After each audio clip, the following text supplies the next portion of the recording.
Now, letting go of things can really transform your home and ultimately your life. I know you're probably thinking, what is she saying? I want to keep my stuff. I agree, but Tracy Mccubbin is here to help us. She is a decluttering expert, and she's going to help us get rid of some of this stuff and sort of lighten up our life in a way, right, Tracy? Exactly. So in your new book, Making Space Clutter-Free, you say there are certain emotional blocks that people have that keep us from making our life a little decluttered, right? Exactly. There are actually 7 of them. Some of us have 1, some of us have 3 or 4, but all of us have at least 1. Okay. And they range everything from sentimentality, you know, so-and-so gave this to me, I hate it, but I can't possibly get rid of it, to frugality, well, I paid a lot of money for this thing I don't ever use, but I can't let it go, to even just avoiding your stuff. If I don't open that letter from the IRS, that problem will just go away. It's probably not going to go away. No, it's not. So in this book, I'm looking at the underlying reasons, the emotional attachment we have to our stuff, and that's getting in the way of us letting go of it. I can relate to a lot of those things. I know a lot of people at home can as well. So why don't we start with the memorabilia? You know, things like trophies or ribbons or things that our children have brought home from school, or even drawings and paintings from when they were little.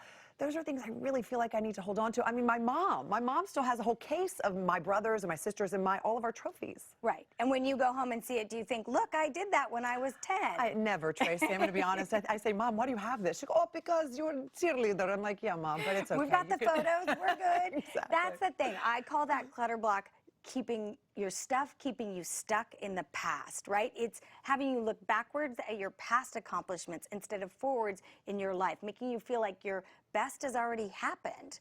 I know, instead of looking forward. So look, of course, some of the really big special ones, fantastic, but the, you know, participation, everybody wins one trophy, no, let it go. All right. You don't even remember. But if it was first place, keep it. Yes, it was first place. It's something important. Keep a couple of them. All right. Right, and then we get into cards and letters. All right. So, for instance, this is a card from my insurance agent. I like her very much, but no. There we go. We got rid of that one. That was easy. Exactly. Photos, you know, this is very important. Yes, but sometimes you have photos that you've inherited from family members and you don't know who they are. You don't know who the people are. Or perhaps photos that are bad, like where everyone's looking away from the camera or it's all blurry. You can let go of those. Oh, boy. I know that's I need a little more help with that one. What about the art? So let's talk about kids' art. Yeah. I see some down there. Let's see what you got. Okay. I know your children are amazing. Alexandra did that for me. She did this one for me with that was a little snake.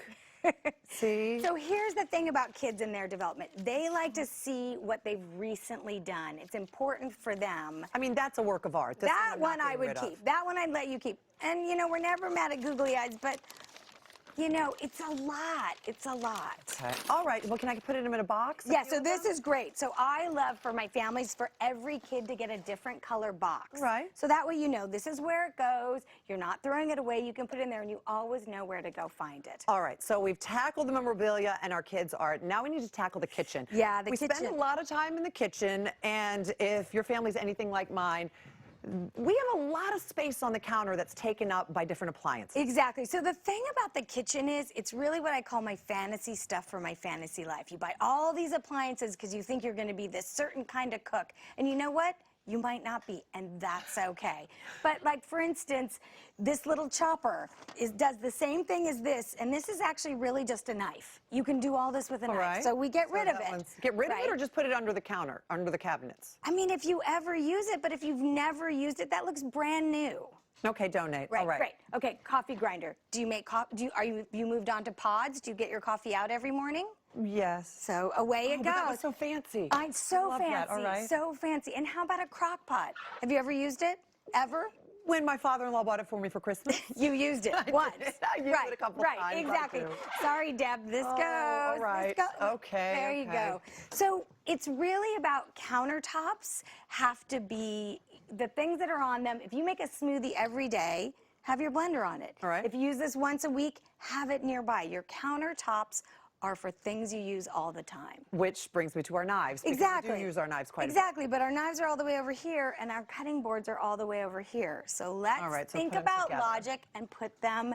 It's about, in the kitchen, it's about efficiency, right? Exactly right. So And getting things clear done off the quickly. stuff you don't use, put the stuff you use, and then you're in great shape. All right, our kitchen is starting to look less cluttered as well. Now, we spend a lot of time in our family rooms. Yes, And in our exactly. family rooms, most people I know have magazines and books and DVDs and electronics. And for me, this is probably the most difficult room to tackle because I want to keep the books I read. I want to keep the magazines if I want to reference them. Right, but here's what I tell people. Do you have this feeling of overwhelm when you go in your family room? Do you not want to go in there because there's so much clutter? Do you not want to invite people over because you have so much clutter? So look at that and then start to look at the piles of stuff. Like magazines. You think, oh, someday I'm going to read them. Let's see, this one is from 2004. But it's National Geographic. But you haven't read it.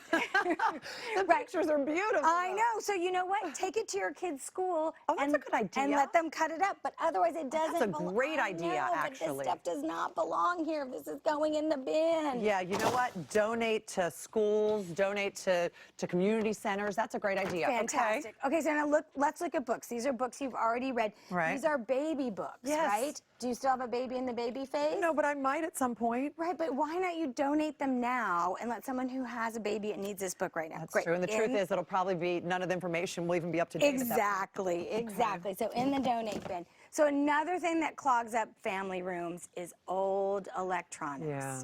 Right? So do you have a smart TV? I do. Right. So do you need a DVD player? I mean, sometimes. Sometimes when? A few years ago.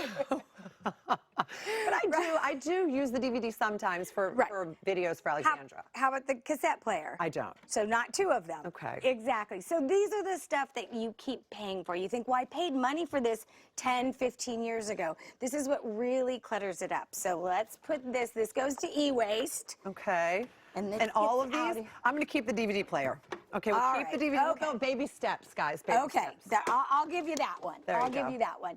Now, if you're getting rid of the CD player, do you need the CDs? Do You don't need the CDs. Exactly. But you could probably sell those to a record store. Are there record stores anymore? Nope. Do those exist? Nope. Nope.